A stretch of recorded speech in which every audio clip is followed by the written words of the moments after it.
Hello everyone. I hope you've all had as good a week as you can in these really unfair times. We're here together again with our friend Bartholomew for another Saturday story. Today, I need to record this video ideally in one take, so if there are some mistakes, some errors, you'll know why. Now, someone has asked me if Bartholomew here can talk. Well, the truth is, he can, but he's very shy.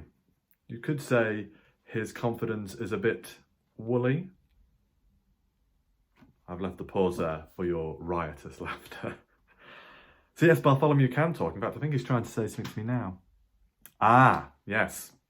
He's asking me if anybody has sent in a picture for today's story. Well, I'm pleased to say someone has. Today's story is about Saint Peter.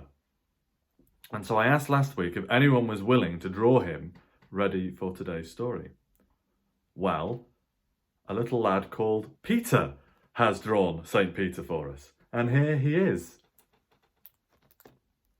Here is our drawing of Saint Peter for this week. Our drawing of Saint Peter by someone called Peter. It's a lovely picture, Peter. Thank you very much for sending it in. We really appreciate it. We're going to use it to tell our story in just a moment.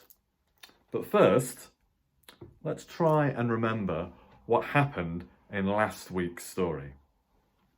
Maybe just talk amongst yourselves for a moment about what you can remember from last week.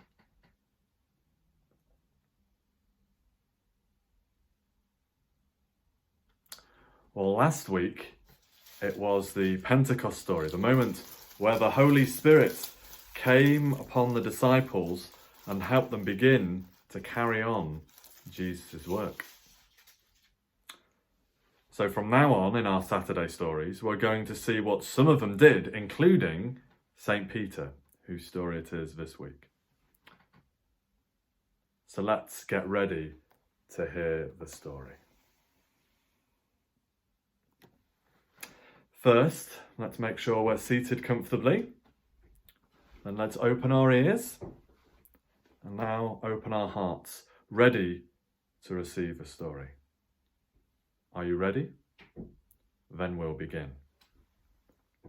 Peter was a very busy man.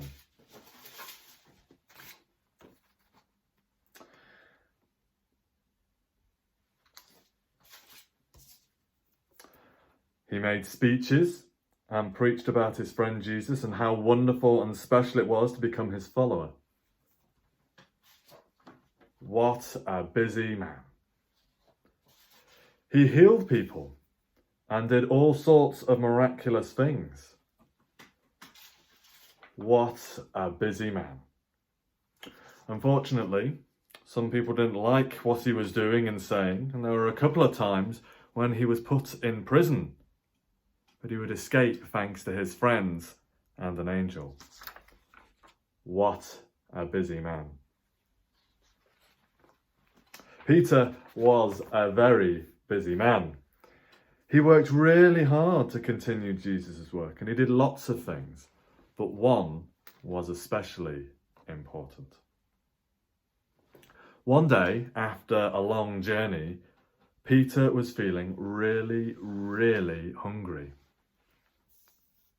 His friends could hear his stomach rumbling, and so they offered to make him some food while he rested on their roof. Peter was soon snoozing away.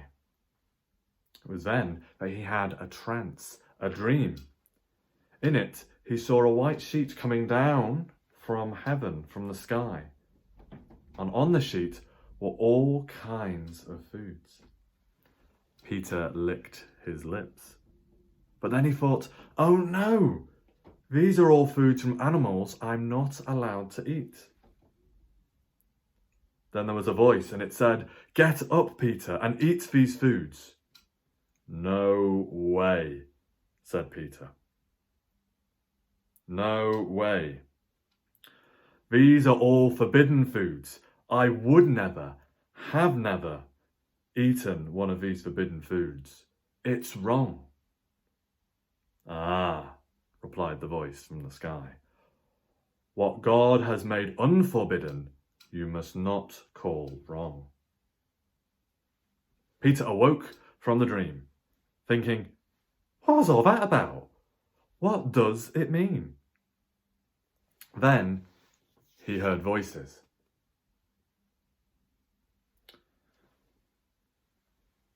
And Peter began to wonder about these new people. And then the Spirit nudged him. The Spirit's good at that. It's good at nudging people. It nudged him to go down and meet them. "This is interesting," pondered Peter.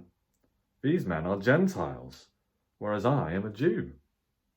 I'm not really supposed to go visiting them. I like them, but I've been told it is forbidden. I've been told it would be wrong for me to go to..." But wait, he thought. The dream. Now it all makes sense. The message Jesus has given me is for the Gentiles too. Amazing, wonderful, I'm so happy. I shall go first thing tomorrow with these men and with my friends. And that's exactly what Peter did. He went the very next day.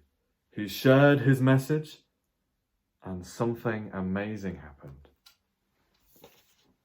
The Holy Spirit came upon these men, a bit like at Pentecost. Not exactly the same, but it was definitely the Holy Spirit. Amazing, wonderful, I'm so happy, thought Peter again. Jesus and the Father are doing a new thing. They want to break down the separation between the Gentiles and the Jews, between all peoples.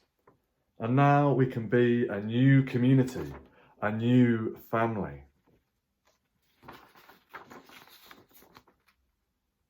Amazing, wonderful, I'm so happy, thought Peter. He couldn't wait to welcome more people into this new family, into the church.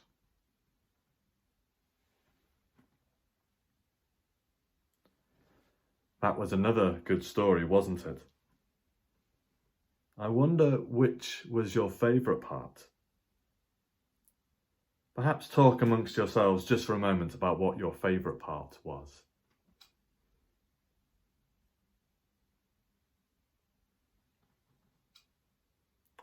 I really liked the part where the division between the Gentiles and the Jews was broken down and a new community, a new family was made.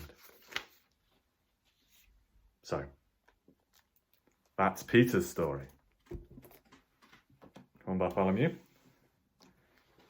Next week, we're going to hear what St. Thomas did after Pentecost. And Bartholomew and I would love it if we could have a drawing of St. Thomas ready for next week. Just like this week, a parent or guardian can simply send it on to me via email. My email can be found online. So that's the end of our time together. I hope you'll be able to join me and Bartholomew next week as we continue with St. Thomas's story. Until next time, peace be with you.